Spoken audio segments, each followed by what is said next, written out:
What's up, guys? Welcome to another Rescue Michigan live stream. It is Tuesday, July 23rd, and tonight we are going to have part two of the movie that we watched the first half of last week, JFK 2, The Bush Connection, which I haven't seen in years. So there will be some live commentary where we left off.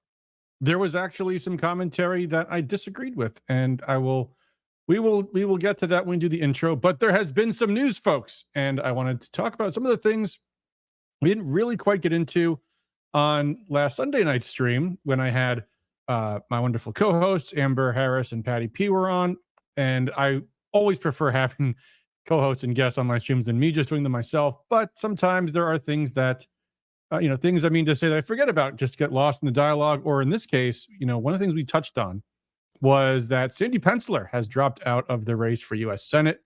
And as you may know, Amber Harris was working on his campaign.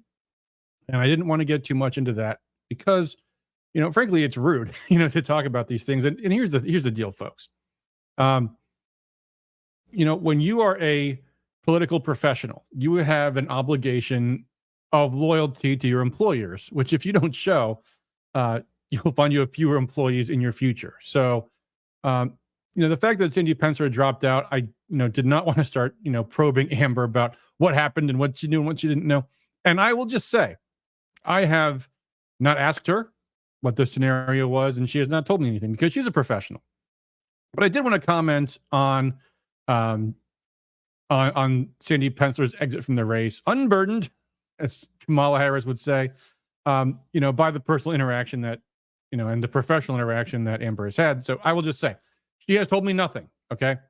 The things I'm about to say about that are all just from my own professional background and with things things I can either know about or infer from the campaign. So, and maybe we should talk about that briefly. Of course, the other big story tonight is Secret Service Director Kimberly Cheatle has resigned, and we'll talk about the hearing, we'll talk about legislation, all that good stuff.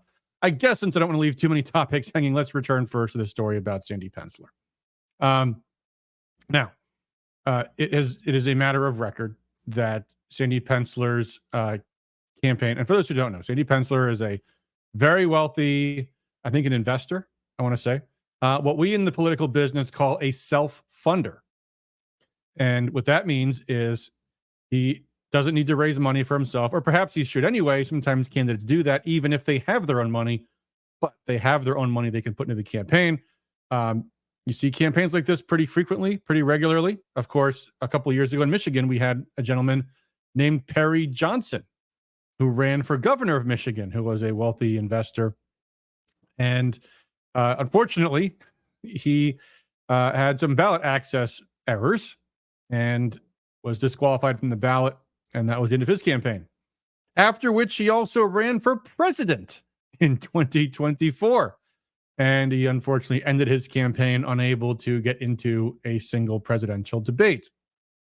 But there's lots of examples like these. Linda McMahon, when she ran for U.S. Senate, she didn't make it, did she? I think she lost. Maybe she ran again. Let's see. Linda McMahon. Political executive, it says she is. Oh, Small Business Association Administrator. Okay. Yeah, she ran for U.S. Senate. Anyway, so in a campaign hierarchy, there are different people who have different roles in the campaign. Who is in charge? Well, first off, above all, always is the candidate. Hopefully, a candidate will realize that they are not the professionals when it comes to running campaigns, and therefore they delegate and entrust the campaign role to a chairman or campaign manager or consultant. But usually they actually don't.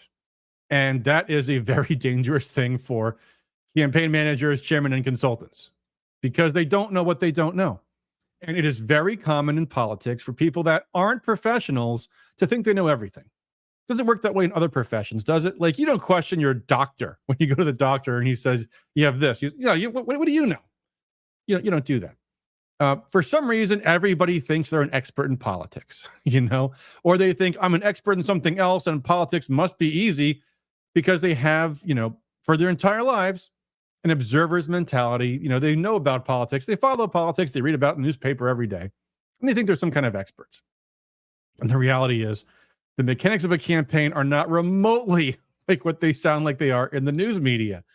And they also have no resemblance to the campaign you always hear about, which is the presidential race.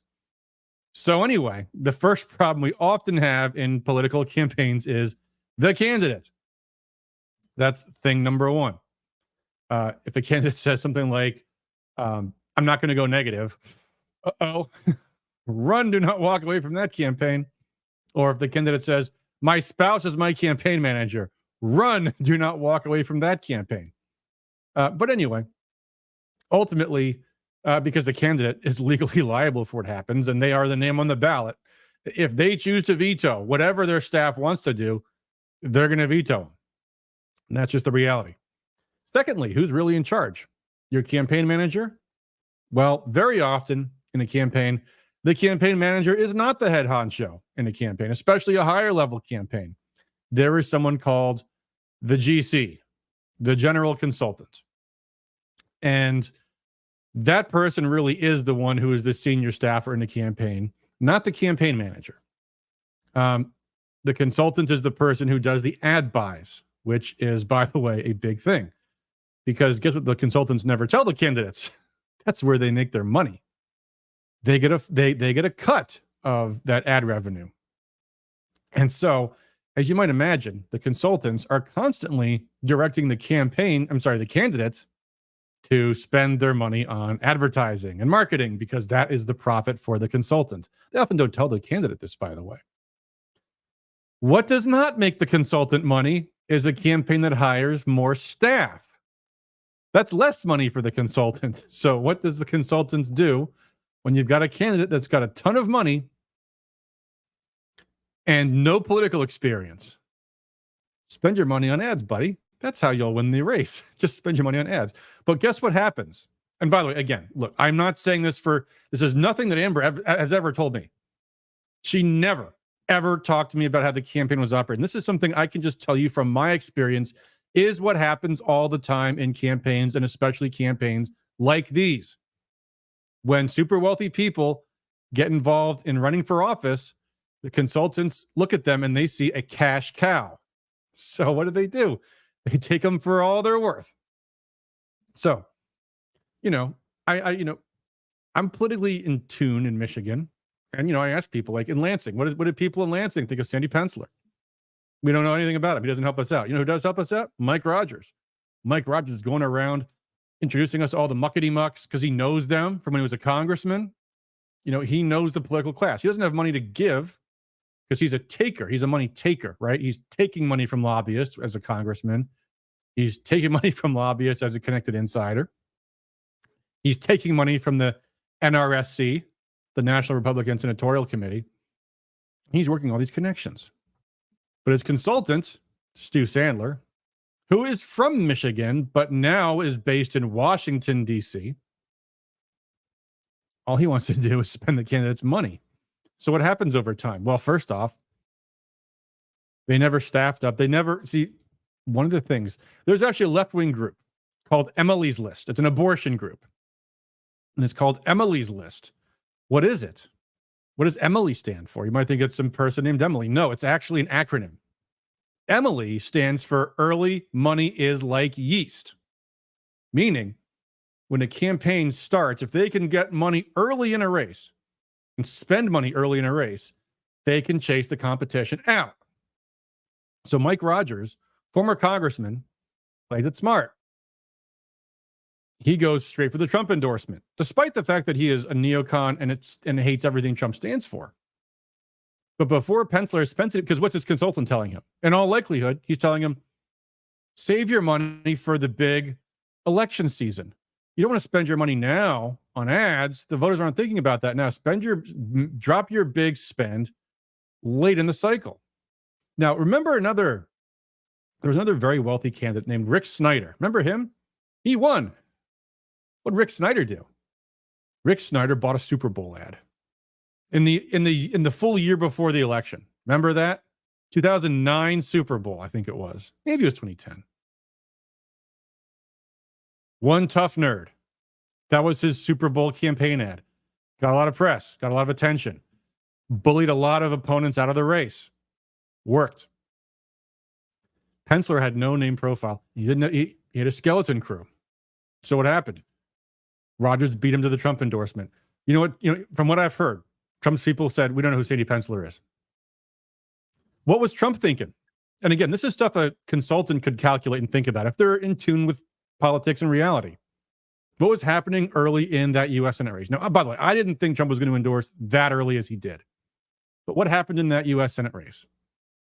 You had Peter Meyer, who voted to impeach Donald Trump, running for that U.S. Senate seat. And then you had Justin Amash, who also voted to impeach Donald Trump, run for that Senate seat. So what's Donald Trump thinking? He's thinking, I don't want to see either of those people on the ballot. They must be crushed. Who else is running? And you've got Sandy Pensler, who he had never heard of. And you had Sherry O'Donnell, who he'd never heard of. So what's Trump's calculation? Those two are nobodies. Who's the somebody? Who's not Justin Amash and is not Peter Meyer? Mike Rogers. So despite the fact that Mike Rogers had an atrocious record, Trump was inclined to endorse the guy who would beat those two, which is what he did. Now, even at that point, I think Pensler might have been able to run a contest against Rogers had he really, then at that point, put in even more money to compensate, build up the campaign staff, very aggressively work the legislature, the politicians, the local electeds, the state electeds, start going to all their events and get your proxies to go to their events. That's what politicians often do is they get proxies. They have a treasurer who is an honorary part of the campaign team who is the guy that talks all the muckety mucks and run like you're 10 points behind. But what's his consultant probably telling him to do? Don't do any of that stuff. Don't staff up, man, because that's money out of his paycheck. Spend the money on the ads. Spend the money on the advertising. And of course, now the things run away. And now what's going on is now the clock is ticking and time is running out. And now what's the wealthy candidate thinking? That's my money. I am facing a higher and higher risk. And people don't get to be super wealthy by being careless with their money. So all of a sudden it starts to occur to them, maybe I don't want to spend all of my money to win this race. And so they don't. Now they're getting even cheaper. Now they don't want to hire staff.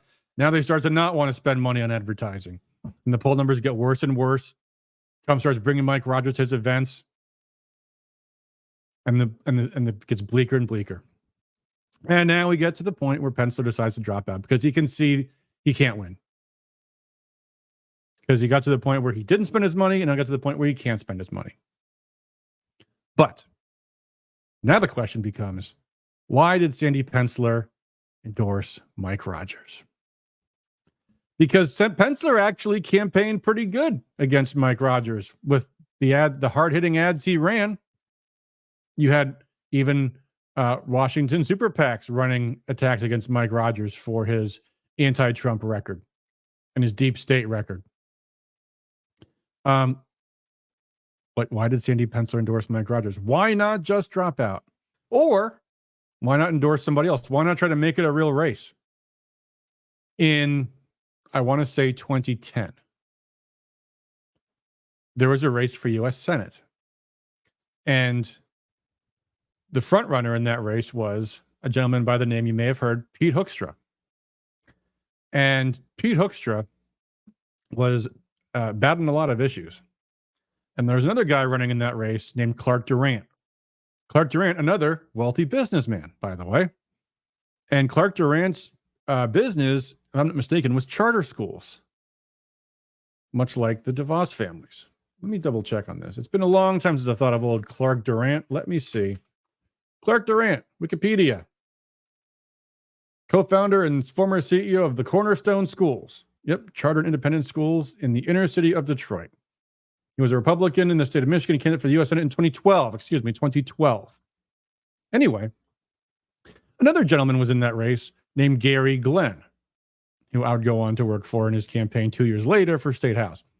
Gary was the president of the American Family Association of Michigan, and he was far and away the conservative in that race. But Clark Durant was also very conservative, certainly with respect to education policy, which was also Gary Glenn, hardcore opponent of Common Core. And in fact, way back in the day, Gary Glenn worked for the Mackinac Center, lobbying for what's called the Universal Tuition Tax Credit, which is a huge school choice initiative. Well, at some point late in the race, Gary Glenn realized he was not polling well because running for U.S. Senate is hard, folks. You have to either have a lot of money or raise a lot of money. So Gary Glenn dropped out. But Gary Glenn cared very much about the issues. And one of his big issues was right to work, which Pete Hoekstra was not pro right to work. So when Gary Glenn drops out, what does he do? He endorses Clark Durant. Let me see if I can find the news release about that. Gary Glenn endorses Clark Durant. I believe, let's see, here we go. August 12th, 2012. Let me bring this up on the screen so you guys can see. Here's the headline. Gary Glenn encourages conservatives to vote for Clark Durant. August 12th, 2012. August 2nd, 2012, right before the primary. So Gary's name is on the ballot. This was published in MLive. And Danielle Favorite, I don't know who that is, but she says, is this? No, Jane Wilson. Okay, this is a letter published, and this is Jane Wilson. And she writes, what a privilege it has been to serve as Calhoun County Coordinator for the Gary Glenn campaign for U.S. Senate. On July 19th, many were deeply saddened when Glenn announced he was withdrawing from the race. Glenn said he was endorsing Detroit Charter School executive Clark Durant and encouraged us to join his campaign. Although Glenn's name remains on the August 7th ballot, he is hoping his supporters will vote for Durant. For those who have already voted for Glenn by absentee ballot, they can contact their elections clerk, ask them to spoil their first ballot, and vote again. That's a tip for you guys who may have already turned in your ballots and voted for Sandy Pensler, if you're out there. Durant has spent 20 years improving education in Detroit, blah, blah, blah. Durant has been endorsed by Gunners of America, Grand Rapids Chamber of Commerce, Right to Life Michigan PAC, CatholicVote.org, former U.S. Senator Fred Thompson, and Hillsdale President Larry Arnn. I hope you will vote. Give him your endorsement on August 7th. Okay, that was not quite the story I was looking for because it didn't have Gary Glenn's endorsement. Let's see. Maybe this one here does. Let's see. Here's another story. This is a news article. Gary Glenn ends U.S. Senate campaign, backs opponent in hopes of beating Pete Hoekstra in GOP primary. And here's the quote. I have come to the conclusion that Pete Hoekstra cannot beat Debbie Stabenow and that I could not beat Pete Hoekstra, Glenn said. That same sense of duty that got me into this race requires me to get out of it and support the person I think is best prepared to beat her. There is no doubt in my mind that person is Clark Durant. Hoekstra person Greg Van Workum. Hey, this is a blast from, I didn't know that guy's name back then. Greg Van Workum. He's a state representative now. Interesting. This is Greg Van Workum. It isn't surprising to us that two candidates polling in single digits would try to join together 2 weeks before the primary. It will not be surprising when they begin airing negative ads. Pete's going to stay focused on solutions for hardworking Michigan taxpayers and defeating Debbie Stabenow. And that goes on. Durant's campaign called the endorsement and commitment to work tirelessly a game changer that unites conservatives behind the Grosse Pointe Farms resident. And it's exciting and unprecedented event to have them all unifying, et cetera, et cetera. Some other guy who we've all forgotten about endorsed, but also did the same thing, endorsed Durant. Anyway, unfortunately, Hoekstra had the fundraising edge. And then here's where Gary closes by saying, it's not in my nature to abandon the field. I'm a competitor. I'm a fighter. But I've come to the judgment that I'm not the candidate to get the job done. So that was Gary Glenn hoping to unify folks around the best challenge to who was, in fact, the establishment candidate in that race, Pete Hoekstra. And by the way, who, of course, did, in fact, lose to Debbie Stabenow. Now, would that have been different had it been Clark Durant? Who knows? But imagine for a moment that Sandy Pensler says, you know what? I've concluded that I'm not in a position to beat Mike Rogers. But we should all unify because he is the deep state. He is the swamp. He is not a true Trump supporter. Let's endorse and let's support. And maybe he would say Justin Amash, or maybe he would say Sherry O'Donnell. I don't know. That might have been a game changer for either of them. And more importantly, it shows you care about the issues. Because now, remember, Sandy Pensler has spent the past year beating up Mike Rogers as being a deep state swamp rat and someone that's not a true Trump supporter, which is all true. But now Pensler got up on stage in Grand Rapids and endorsed not Pete Hoekstra, sorry, endorsed Mike. Pete Hoekstra is much better than Mike Rogers. Endorsed Mike Rogers. So, what do you think that says about Sandy Pensler? Says either he was negotiating for something. What could that possibly be? Who knows? But guess what, buddy? Your leverage is gone now. Whatever it was, you lost. Whatever they promised you, you'll never get. And whatever credibility you've had, you've thrown away. Because you just proved it didn't matter about the issues. The guy you claimed was your immortal enemy, you just endorsed. So, and who knows? That was Sandy Pensler's second run for U.S. Senate. The first time was, I think, 4 years ago. He ran against John James. Lost the primary nomination for that one, too. Will Sandy Pensler come back? Maybe, we'll see. And maybe some other consultant will be there for the money. But that is a sad lesson in politics, folks, that this guy, with a lot of money to spend and the ability to make a big difference, embarked on a campaign that was difficult but winnable, got political advice from a consultant who did not have his best interests in heart, took that advice, followed that advice, did the wrong thing at every turn, and in the end, only dropped out to endorse the opponent that he'd spent the past year criticizing. Barry Altman says, Sandy believes that Mike Rogers was the only hope against Slotkin. Well, what would he know? Sandy Pensler has proven he doesn't know anything about politics. So yeah, he might believe that. He believes wrong. He believes very wrong.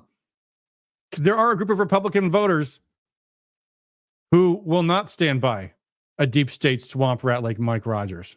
There are voters who care about warrantless spying and lies that lead to war, especially in this particular time when our foreign policy is a big election issue. That believe that it sends a very dangerous message that the Republican Party would countenance a never-Trumper, a deep state pile of trash. I don't know if you guys have seen this story before. I will post it. Maybe I've shown this before. I'll show it again. Roger Stone, Trump's consultant. Michigan U.S. Senate candidate Mike Rogers is the most dangerous anti-Trump phony running for office. Well, that's what we need. That's what we need in the U.S. Senate. The most dangerous anti-Trump phony possible. I don't want Mike Rogers to beat Alyssa Slotkin. By the way, why would Sandy Pensler want this? He should want Mike Rogers to lose to Alyssa Slotkin because he might get to run against her in 6 years. Thomas May says, do you remember your first Ron Paul meetup? Thomas May, I remember you were at that first Ron Paul meetup, buddy. Good to hear from you again. Day oneer, folks. 2007. Wow. Was that a Ford? No, where was that? Not Ford Field, but there was a park in Dearborn, I think it was. I remember that day, Thomas. I remember Allie organizing that meeting. What was the Ron Paul meetup number? 59? Yeah. Man, that brings back memories. Good to hear from you, Thomas. Anyway, where was I? Oh, yeah. So you guys can imagine why I didn't want to shit on Sandy Pensler in front of Amber. That would not be fair. Because Amber is a professional and she was only doing the best job she could given the circumstances. So, like I said, I did not talk to her about this. Anything that I just said is just from my political intuition because I know how this business works.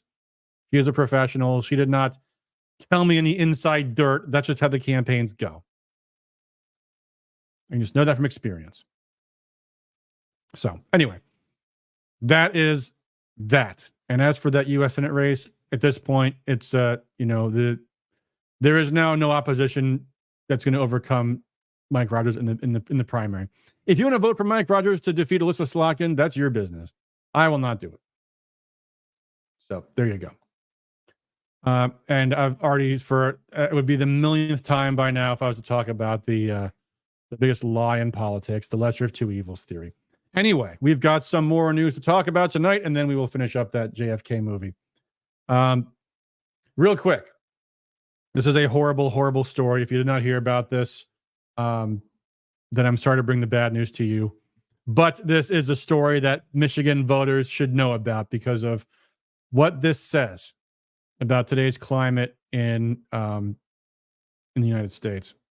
This just happened. An 80-year-old MAGA supporter in Houghton, Michigan, in the UP, home of Michigan Tech, is in critical condition after a 22-year-old, how old was he? How old was he? 22-year-old ran him down as he put up his Trump sign. You might wonder, what a coincidence. A guy in an ATV just happens to see somebody putting out his Trump sign and just runs him down.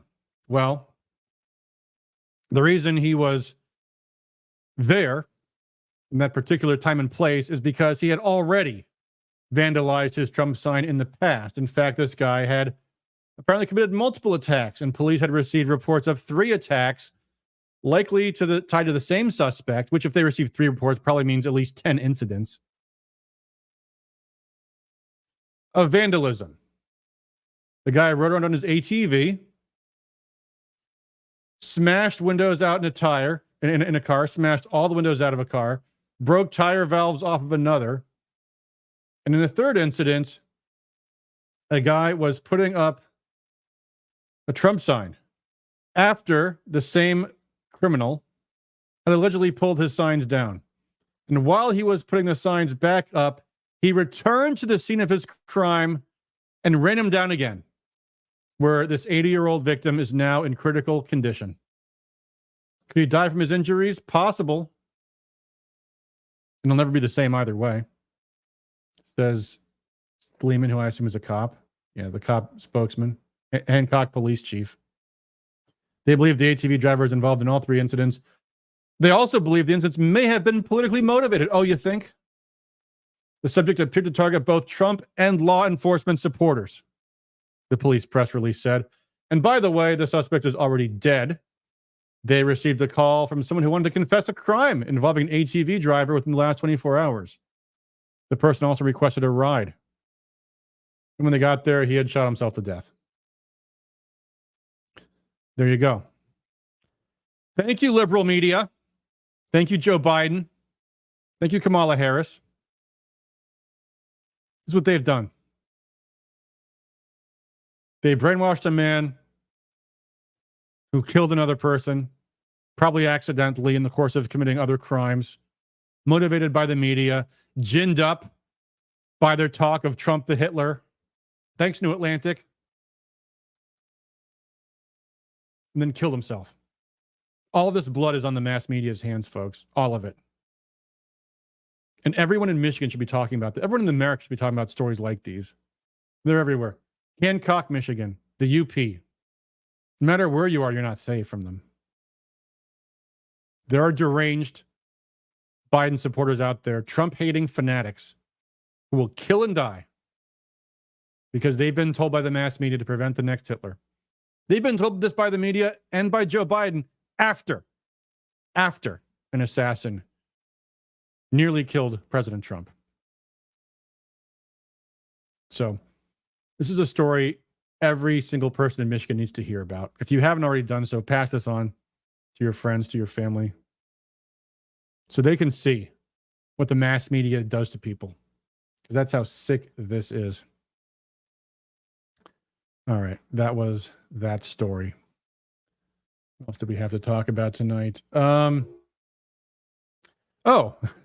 let's talk about a little follow-up. You know, the other thing about, I always love having my guests and co-hosts on the story, but there's always things I forget to say, which I always often forget to say when I'm on the show by myself too. We were talking about Biden has obviously been forced out of the race by Democrat operatives, including reportedly the leader of that push out being Barack Obama himself, but there was plenty of others. Part 2.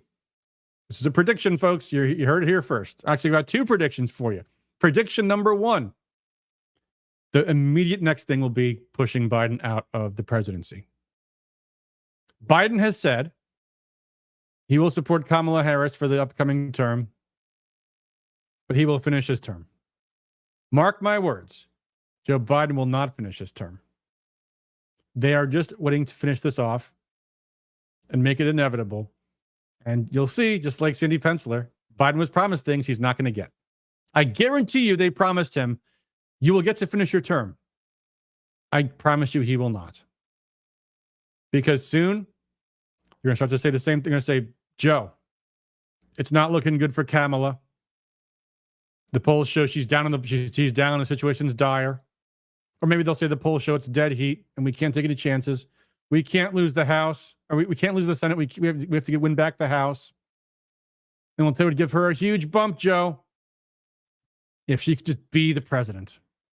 Because right now, Joe, every single time they see you, they think of her. And all of your bumblings are not helping her. And they're not going to say it like this. They have all kinds of ways, all kinds of proxies. Because they're going to say, you know what, if Kamala Harris was only the president and she would have that bully pulpit to give all these great speeches and, you know, all those things, they'll want her to be able to be in the history books as the 47th president. There's no more Trump Force 47. Now it's Trump Force 48. Kamala is now the president. And now she has the incumbency advantage. Now President Kamala Harris now starts to sound like it's already a done deal. What a huge psychological windfall that would be for Kamala Harris. So I promise you guys, as soon as they are done getting Biden to say it was all his decision to step aside and not run for a second term, once he can't take that back anymore, the moment he can't take that back anymore, the calls will begin for him to step down immediately. And of course, the excuse will be, well, he couldn't run for a second full term, but he can still finish his current term. He's still not that bad. He can serve 5 more months. No. And you know what?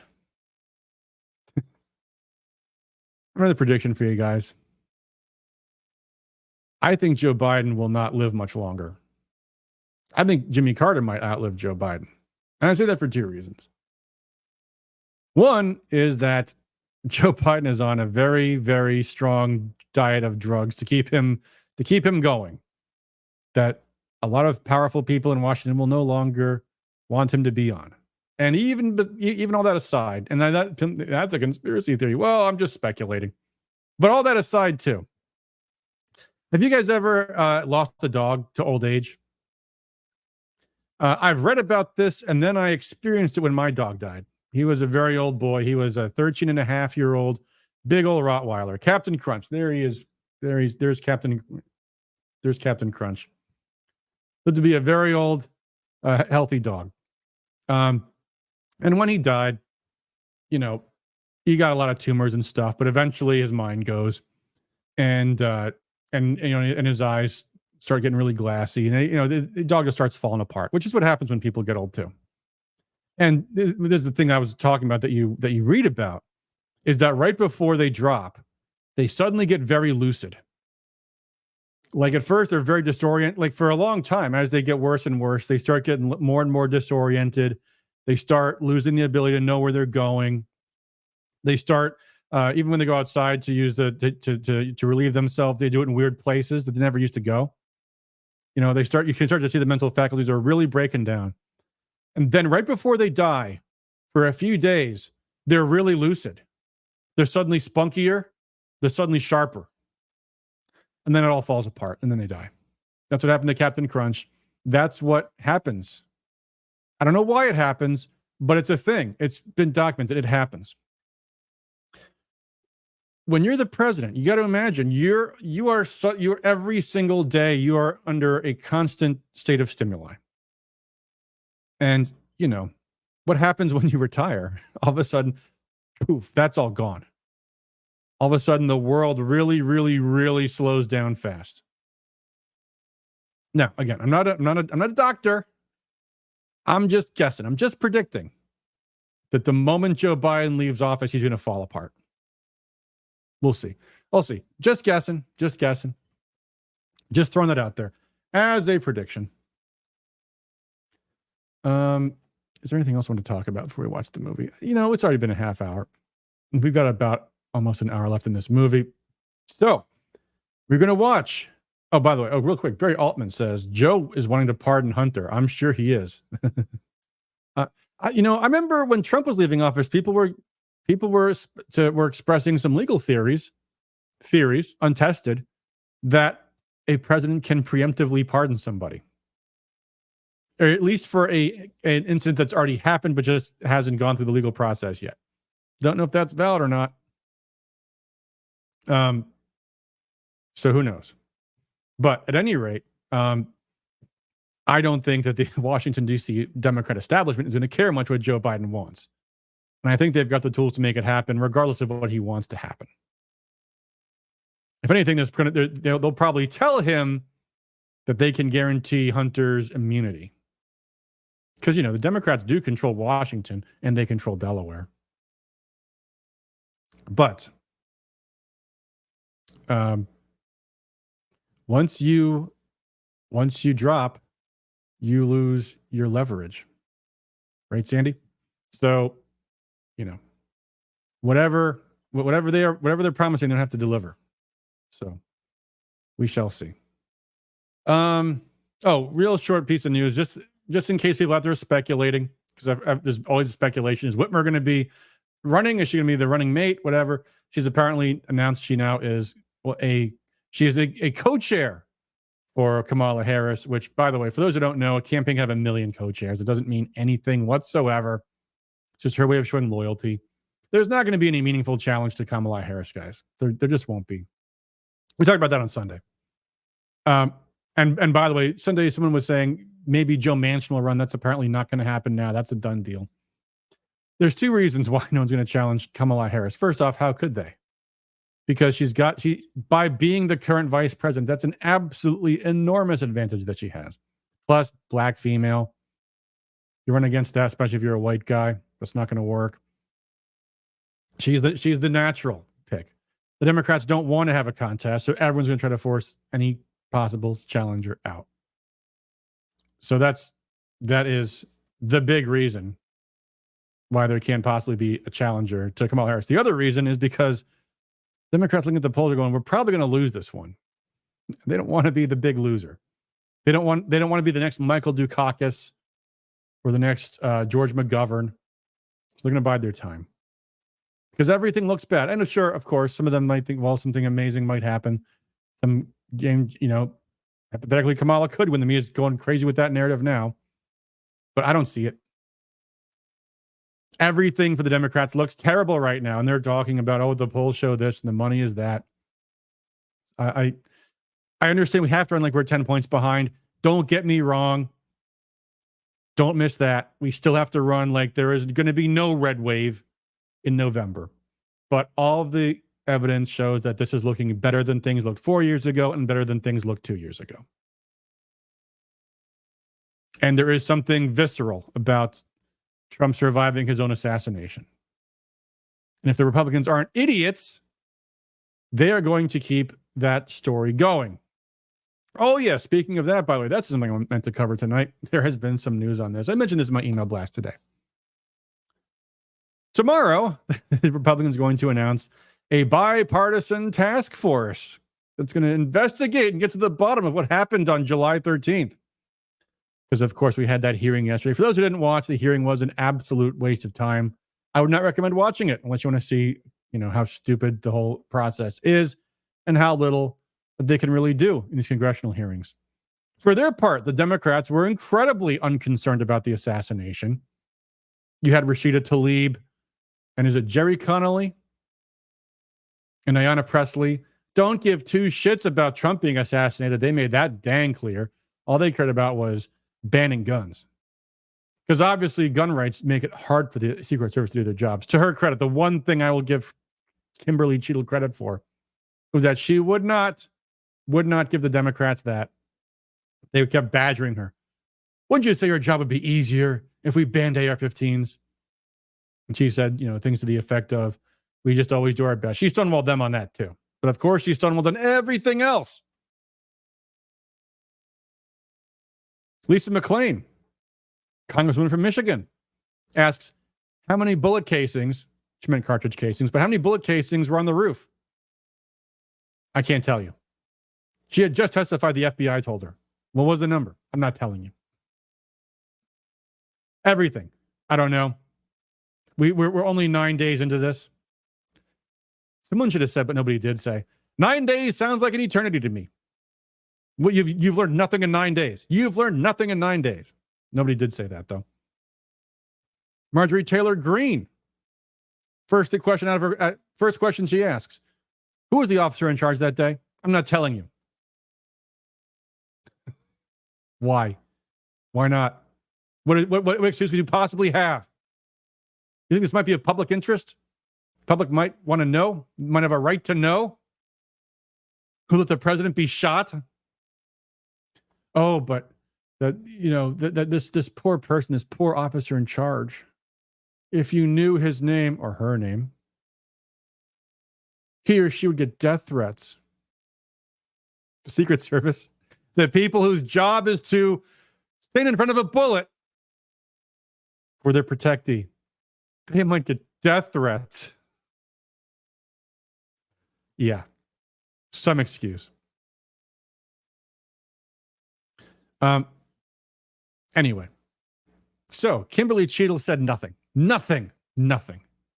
about anything. She gave absolutely nothing of substance, not a damn thing. And amazingly, when asked to resign, she was refused to. Of course, now she has.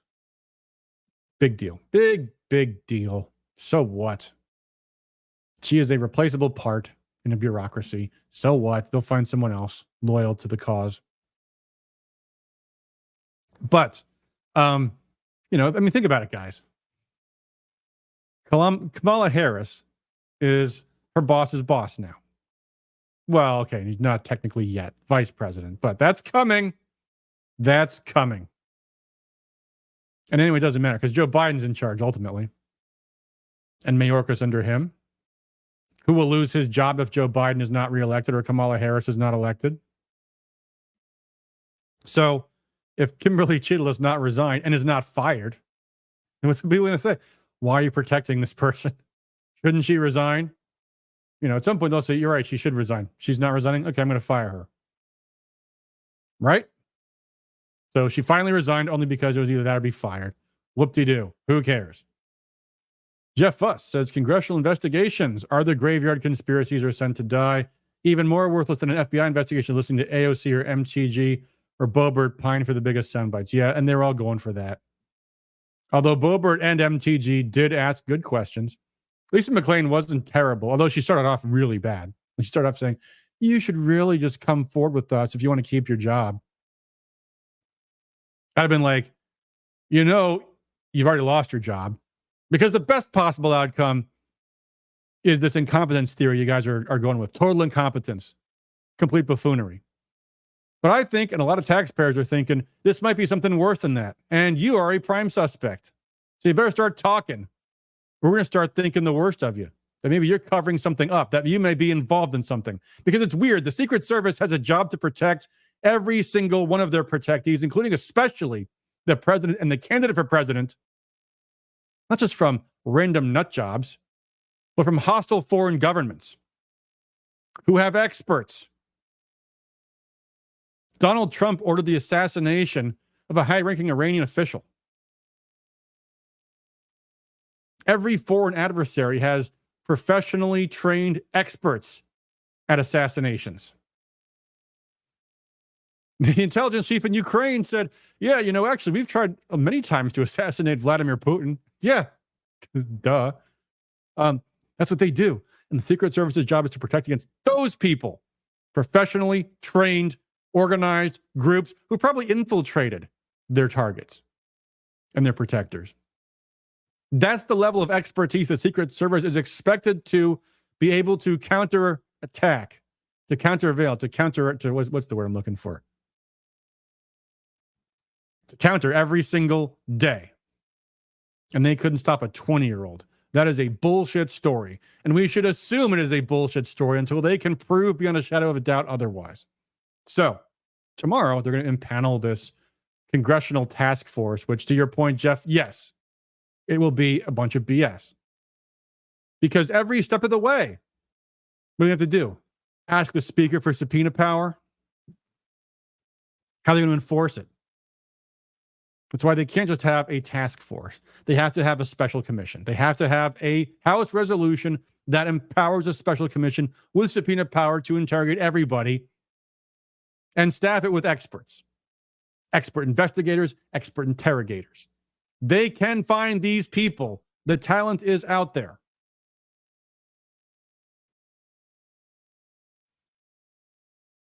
But if they're going to give us this task force, that tells you they are not serious. Every Republican should be held to task for that. Because they're all going to come back to their districts next week and say, we impaneled a task force. So what? I want a real commission.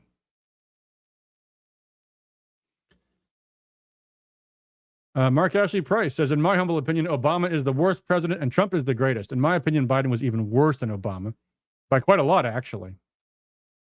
Obama, for everything Obama did wrong and everything Clinton did wrong and those before him, at least they understood the importance of respecting foreign opponents. Joe Biden going to China and blustering that Xi Jinping is a dictator. That was immensely damaging to a reputation across the entire world. One of the things that everybody in politics, and by that I mean everybody in business in our own country, everybody abroad, foreign leaders, world leaders, one thing everybody cares about, and I mean the entire lobbying class, the entire political class, the one trait they care about above everything else, above partisanship, is stability. Is, okay, you might be with me or against me. I just need to know which it is. That's what they all want. And they're all going crazy right now because they don't know who's in charge of America. At least with Obama, they knew who was in charge. With Biden, they don't. Anyway, Mark Ashley Price says, January 20th, 2017 is the greatest day of my life. Not just Trump became president, but also Trump became Obama's successor. Yes, and we all hope that January 20th, 2025 will be such a happy day. Jeff Fuss says, Sandy positions himself for the future, especially governor. Not well. Not very well. To whom? To whom? To Trump? We'll see.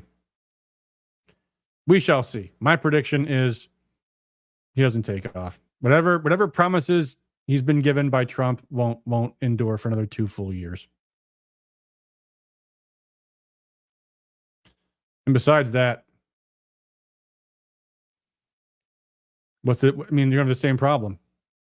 He's gonna have the exact same problem. He's gonna look like a perennial candidate. They're gonna say he's a 2-time loser who Trump wouldn't give the time of day to. So we'll see.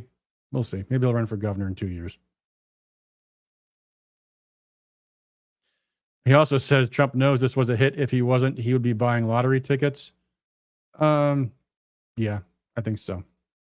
Trump is smart to play it cool and not be the one demanding the investigation. But that's what our job is.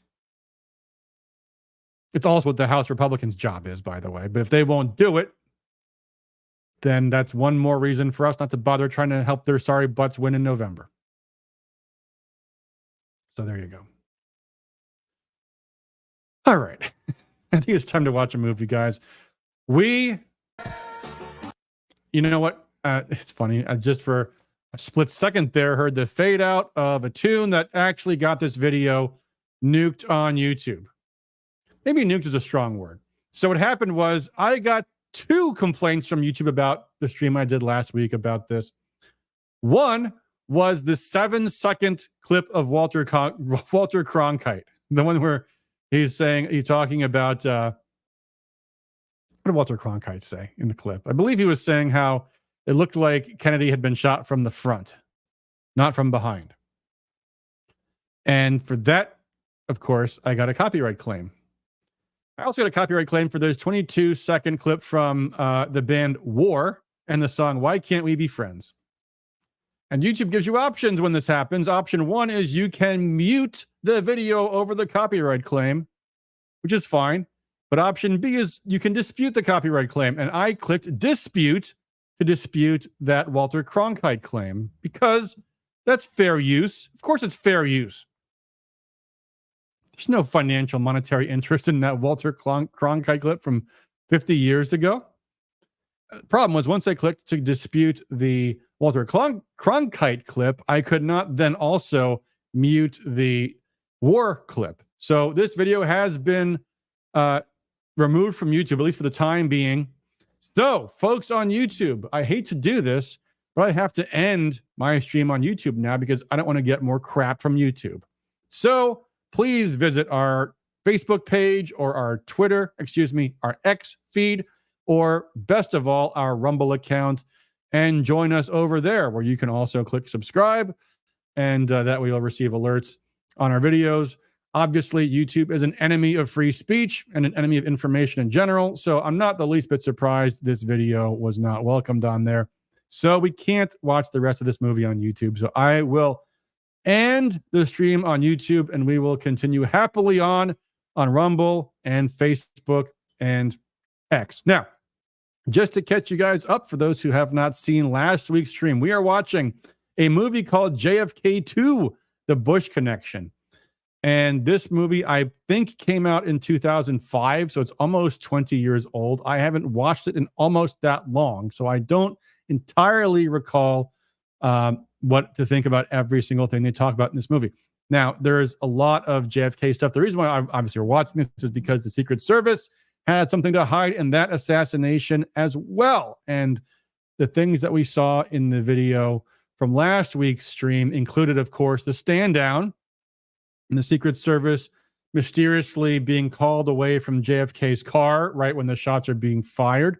In fact, you can see the video of a Secret Service agent throwing up his hands in frustration when he is called away from Kennedy's car right before the shots were fired. And the other thing they were talking about was that Kennedy's body seems to have been mutilated sometime between the flight taking off from Dallas and landing in Bethesda, because the Dallas School Book Depository was behind Kennedy's car. The grassy knoll was in front of Kennedy's car. And when someone is shot, a bullet will have a very tiny entrance wound and a very big gaping exit wound. Kind of like earlier today, I was drilling through wood, and when you shove that drill into the piece of wood, you get a nice clean hole where it goes in. You get, especially if your drill bit's rusty, you get a bunch of, or not sharpened, you get a big, you get all kinds of wood residue sticking out the exit, because that's what happens. That's the force of the direction. So Kennedy had a big gaping wound in the back of his head and a very tiny wound in the front of his head because he was shot from the front. So someone had to cut a big fat hole in his head so that later on people would say, yeah, he had a big exit wound in the front of his head. What they do about the back of his head? Well, apparently this guy made a report and then burned his notes and all the rest. This is all we saw in the first half. And now we're getting into part two, where they're starting to look at who killed JFK. Now, for those who are big JFK buffs, I have seen things since this movie that suggest there's obviously not the whole picture. And of course, there's gazillions of JFK documentaries, and it's all research, and it's all got its pros and cons, its good points and its flaws. And you can argue about this forever.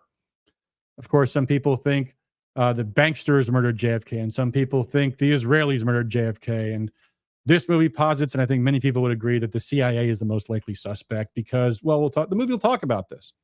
One suspect who is really not mentioned much in this movie at all is his own successor, Andrew Johnson, who, of course, became the president afterwards, which is a good reason to knock somebody out, right? But anyway, that's not really talked about here. Anyway, we will let this movie play and they will make their points.